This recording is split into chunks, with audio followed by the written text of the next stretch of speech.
He screamed before the choir had even begun. The first sound escaped his mouth as soon as the iron doors of the chamber opened. He was not bound, but he could not walk. His legs would not hold him. The guards dragged him across the wet stone floor, leaving a trail behind him, red, streaked with blood. His fingers dragged along the floor. His eyes were open. He wasn't blind. He just couldn't blink anymore. His name was Geoffroi de Mar. Until last month, he was a canon in Rouen. Until the last 2 weeks, he was under arrest. For the last 4 days, he was a heretic, convicted and sentenced. The documents preserved in the archives of Toulouse Cathedral contain his name, the date, and the signature of the inquisitor. The report of the lieutenant of the Inquisition states, "The prisoner is weakening, but shows no remorse. During interrogation, he spoke incoherently, his body covered with spots. He has a fever, possibly the plague." The sentence was handed down at night. He was not read the full charges. The document lists denial of purgatory, possession of a banned sermon, refusal to acknowledge the Immaculate Conception, and reading a book found in the home of an executed alchemist. The last point was decisive. The book was written on leather, and in the margins were prayers carved with the tip of a finger. The servants who washed his cell wrote in their reports, "He did not speak, but there was a smell coming from his mouth, as if something was rotting inside and whispering." The Inquisition's chief physician, Jean Renaud, who examined the prisoner, noted ulcers under the armpits, severe swelling of the abdomen, dry skin on the elbows and heels, constant contraction of the facial muscles, eyes cloudy but alert. This is not the plague. It is a deep internal fever caused by fear and sleep deprivation. He has not slept for more than 6 days. He was carried into the room. He was not brought in. He was carried by 2 men, one with a bandaged eye. When he was laid on the bench, he arched his back, and foam came out of his mouth. He did not scream. He was silent. He just stared. Father Philippe de Terrain wrote that evening, "He looked as if he did not see us, but was already somewhere else." According to the orders of the cardinal in Avignon, the execution was to be public, but in accordance with the form of internal purification. This meant execution in a church, accompanied by a choir, without a stake. Skinning was an old method for heretics accused of desecration. The protocols state to be carried out with knives, starting from the chest, slowly, without letting the blood flow. The bench was wooden, with locks on the wrists and thighs. Before the execution began, a young monk approached him. He offered absolution. Geoffroi turned away. Then the cantor stood up. The choir began to sing. The decay rang out. The first cut was made with a knife that had been cleaned and blessed beforehand. The servant who made the cut later said he didn't flinch. The skin came off easily. It was as if he was no longer in his body. The first layer was removed from his chest, then from his shoulders. There was no blood under the skin, only yellow moisture and a smell. The servants began to cough. One vomited. The execution was interrupted for a minute. Then it continued. The second layer was the abdomen. The body was swelling. Signs of internal organ rupture appeared. According to the medical report, the liver was oozing pus, the spleen had darkened, and the intestines were moving under the film as if on their own. He did not scream. He only breathed. Sometimes he blinked. Then his eyes stopped responding. The monk touched his forehead. It was hot, like iron over coals. In the 6th stage of skinning, the skin began to tear, and the servants switched to smaller knives. One of them later entered a monastery and never spoke again. The singing continued. Each time a new verse began, another incision was made. They continued until they reached his knees. He was still breathing. His lips moved. Then they cut off his lips, not out of cruelty, but so that he could not whisper. No one wanted to know what he was trying to say. Later, the priest wrote, "It would have been better not to hear it. Those who heard it sleep poorly." When they reached his fingers, he was no longer moving. His pupils were not dilating, but his heart was still beating. They touched him with a candle. His skin smoked, and his body twitched. Then they removed the skin from his head. It came off like parchment. Underneath was dark bone, dry and ulcerated. One of the participants in the execution fainted. After the execution, the body was wrapped in a coarse cloth soaked in vinegar. There was no blood, only blood clots and a liquid resembling brain matter. He was not buried. His remains were burned 2 days later, separately, in a special oven. The ashes were poured into the river. On the second night after the execution, the walls of the room where the execution took place began to get wet. The monks claimed that it was condensation from the heat. The servants said that what had been absorbed into the stone was coming out. The bench on which Geoffroi had lain was burned, but the imprint of his body remained on the floor, dark, with yellow marks along the spine. They tried to scrub it off with salt and sand, but the mark reappeared. An entry was made in the monastery's book of complaints. The place cannot be cleaned. It seems to be breathing. On the third day, the inquisitor, Father Adelme, ordered everyone who had been present at the execution to confess. Of the 16 people, including 2 singers and 4 servants, 9 reported night visions. One of them, a servant named Michael, said that he felt the skin on his chest coming off by itself. Another complained of joint pain and itching under his fingernails. The doctor who examined them concluded mental overload caused by the spectacle, exacerbated by church pressure. Hallucinations are possible. However, the symptoms intensified. On the 8th day after the execution, 2 singers left the monastery without permission. They were found in a field, naked and covered in ashes. One died before help arrived, while the other repeated only one thing. He was already dead, but they continued to sing. The Cardinal of Avignon, having received reports on the state of the monasteries, sent an urgent order to isolate the place of execution, suspend services, and temporarily remove Adelme. 2 observers arrived, accompanied by guards. Their reports have been preserved. One of them says, "The place where the heretic was executed is physically repulsive. The smell intensifies at night. One of the soldiers complained of a taste of iron in his mouth without going inside." Meanwhile, rumors spread throughout the city. Merchants from the lower quarter claimed that a quiet voice could be heard in the bell at night. Residents who had previously served Canon Geoffroi were interrogated. One of the women confessed, "He healed wounds with words, not potions. People healed when he touched them. They say he knew he would die at the hands of believers." She was released, but 2 days later she died. Her body was found in the river, her fingers torn off. In the days that followed, the priests began renewed prayers of exorcism. Father Philip wrote, "We felt that the air had changed. It didn't just stink. It was thick, like oil, and heavy." After the 4th service, the walls began to crack. The masonry settled. Builders admitted that the foundation had deformed, as if something was stirring beneath it. On the 15th day, 3 books disappeared from the church. Service books, kept on a locked shelf. Only scraps of leather remained. One of the monks, recognizing the smell, said, "This is not parchment, it's something else." Closed meetings began. They discussed whether Geoffroi was really a heretic, or whether his execution had been premature, but the documents had already been destroyed. Meanwhile, blisters appeared on the body of one of the guards, who had held Geoffroi's hands during the execution. A liquid oozed from them. Doctors cut away the skin, but it swelled up again. The man died 3 days later.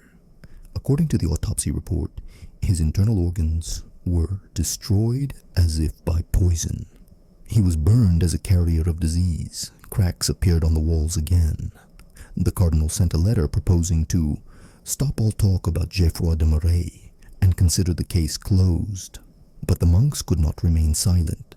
Another of them, Brother Bernard, wrote, "I heard a voice saying, 'You have removed the skin, but you have not removed the fear.' After that, Bernard set fire to the library. The fire did not spread beyond one room, but all of Geoffroi's books were burned. By the middle of the month, only 6 monks remained in the monastery. They all slept in a common cell with candles lit. No one wanted to spend the night alone. One of them, a novice named Hugo, left the monastery at night and did not return. In the morning, only his cloak was found, folded at the altar. Meanwhile, in other dioceses, the incident began to be discussed as an example of the consequences of inaccurate theological judgment. One of the senior brothers in Toulouse stated that perhaps the punishment had fallen not on the heretic, but on the executioners. This document later disappeared. At the same time, rumors spread throughout the city that the son of one of the merchants, a former student of Geoffroi, had begun to speak an unknown language while holding a charred fragment of a sermon in his hands. The boy was thrown into prison. 2 days later, he passed bloody stools and died. His body was not returned. According to the priest, we are not sure that he is human. Then it was decided to close the temple completely and wall up the cell. The slab on which Geoffroi had been lying was removed. Underneath it, they found a damp hollow with the remains of an incomprehensible mass and pieces of hair. One of those present, a carpenter, fell ill afterwards and began to rave. He said that someone is still lying on this slab, but you can't see him. These events coincided with a letter from Avignon. Consider the case closed. Reconsecrate the temple. Do not mention the name in any correspondence. However, the name remained on the lips of the people. They whispered it when the choir sang. In every verse, in every drawn-out word, the body was gone. The word remained. On the 18th day after the execution, the temple was closed. Bricks mixed with lime and goat's blood were to forever seal off the place of fear from the city. But the smell did not go away. It seeped through the cracks in the masonry, hid in the corners of the confessionals, lingered on the monks' clothes. Rats no longer appeared in the cellars of the temple kitchen. Meat in salt barrels began to darken after a day, even without any signs of moisture. One of the cooks said, "If you put bread on the altar, it rots by morning." The cardinal sent a third order to clean the monastery of all old utensils, change the vestments, and throw away any books that had ever been touched by Geoffroi de Mar. But at that very moment, Ambrose, the librarian, went into the forest and hanged himself. One of the heretic's notes was found on him, a thin strip of leather with the words scratched on it. "I did not pray to evil. I just listened." By that time, the Inquisition was already trying to rewrite the case. Officially, the cause of Geoffroi's death was refusal to renounce the dogma, despite the instructions of the Brotherhood. He was publicly declared guilty of spreading superstitions harmful to the Church and order. At the same time, no mention was made of the fact that the evidence against him had disappeared, and that the main accusers were either dead or mute. 3 remained inside the monastery: the elder brother Pierre, brother Nicolas, and the cook Jules. The rest were either sent to other monasteries or fled on their own.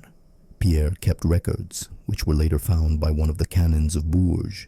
They read, "We remained in the house, where sounds come from below. They are not deaf. They stretch out as if someone were walking on flesh." Nicholas began to lose his hearing. He claimed that he could not hear people, but he could hear dripping. Jules remained silent, but cut his fingers, in his words, "to feel where I end and he begins." Then a new order came to dismantle the floor. Under a layer of slabs and earth, they found a wooden niche. In it lay a piece of fabric rolled up into a ball, and a piece of a burnt coat. It belonged to Geoffroi. How it got there is unclear. The priest accompanying the commission burned the find on the spot, but during the night he fell ill. His temperature rose and he began to have convulsions. He died 2 days later. His body oozed brown pus. Panic returned. The remnants of the Brotherhood, who had moved to a neighboring monastery, refused to utter the name of the executed man. In a letter sent by one of them to the archbishop in Lyon, he wrote, "I fear that we did not burn the heretic. I fear that we have given birth to something that should not live." A month later, the temple collapsed. The walls, plastered with lime, cracked after a rainstorm. On Saturday night, the ceiling collapsed. Debris littered the altar, and where Geoffroi had lain, a hollow filled with a dark liquid was discovered. According to eyewitnesses, the liquid was moving. The builders refused to continue clearing the site. One of them later recounted, "I saw something moving under the stone. It wasn't a body. It was like a tongue without a mouth." After that, a decision was made quickly. The site was filled in. A cross was erected over it. No name, no date, just a stone.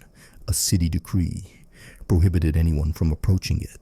But children continued to come at night and place bread on the ground. They were stopped, but they said, "He's asking for food." 2 years later, an epidemic broke out in the same area. It was not the plague. The bodies were not covered with buboes. People simply began to burn. First, there was a burning sensation in the chest. Then blood came out of their mouths. Then complete numbness and death. 69 people died. No one survived more than 4 days after the onset of symptoms. The locals said, "It came from there. He didn't leave. He's just waiting." The cardinal was replaced. The new head of the diocese ordered all records of Geoffroi de Mar to be destroyed. But copies remained. They were kept by doctors, monks, and even some merchants. One of these copies contained a list of symptoms that were common to everyone who had touched objects belonging to the heretic. These included itching under the skin, trembling of the tongue, inability to look in a mirror, and fear of candles. Pierre was the last to die. He lived to the age of 72. Before his death, he said, he did not teach evil. He was simply someone who heard the silence. He was buried in a garden, far from that place. A week later, smoke rose from the ground where he lay. When the last bricks were removed, only earth remained. It was dense, warm, black-gray, and smelled of wet iron and sour meat. It was no longer a place. It was a stain, not on stone, not on a map, but in the memory of the entire neighborhood. The name Geoffroi de Mar was no longer mentioned in documents, but people feared him. They said that if you said his name out loud near the old masonry, your nose would bleed. They said that if you looked at the shadow of the church for too long, it would start to move. The temple, which had collapsed after the landslide, was completely demolished. They wanted to build a grain warehouse on the site. The foundations were laid, the area was cleared, and on the very first night, a fire broke out in the guardhouse. The guard burned to death, and the doors were not opened. No criminal case was opened. They simply removed the people from the site. Work was frozen. Later, gravel was brought in and sprinkled with salt. Nothing else was built there. In Paris, no one mentioned the execution. The cardinal in Avignon received a letter stating, "The object has been destroyed. The temple has been dismantled. The consequences have been localized. The name has been removed." But inside the Inquisition office, one of the scribes, a young brother named Thomas, kept a separate scroll. It contained a few brief phrases. "The skin does not burn. The blood flows. He did not scream. We scream." Geoffroi's body was destroyed, but there were those who had seen him, those who had heard the singing during the execution, those who had breathed the same air, servants, singers, assistants, even clerks. Years later, they either died under strange circumstances or disappeared. One was found in Nantes, locked in a basement without a tongue or eyes. On the wall was a symbol scratched into the wood, similar to the one burned into Geoffroi's skin before his death.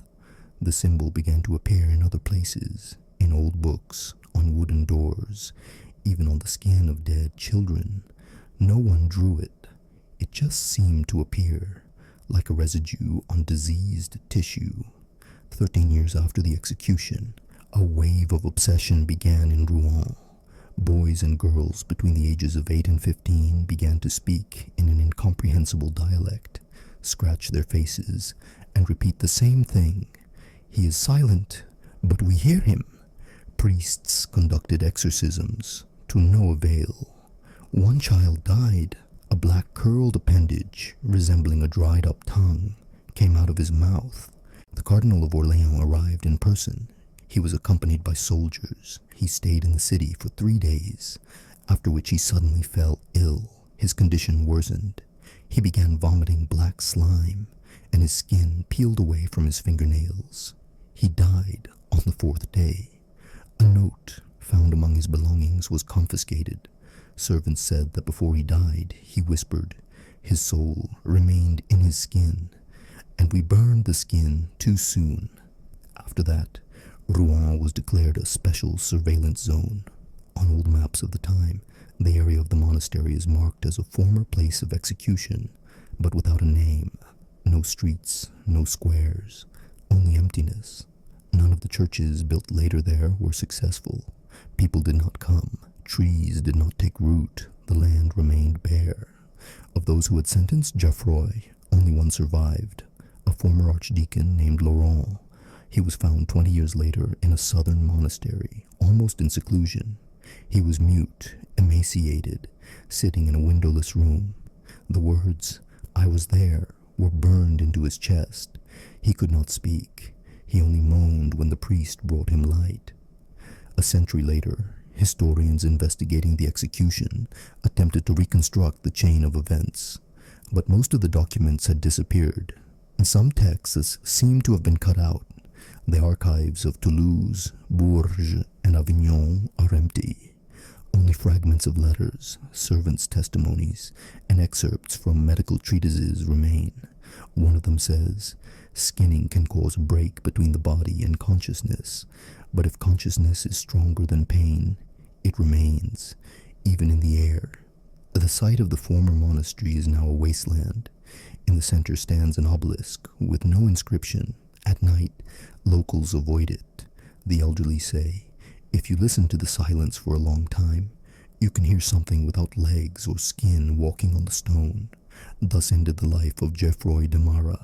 He was called a heretic, executed in a temple, skinned alive to the sound of a choir singing. His bones were burned, his name was erased. But the fear remained, and this fear is the most reliable trace of his existence.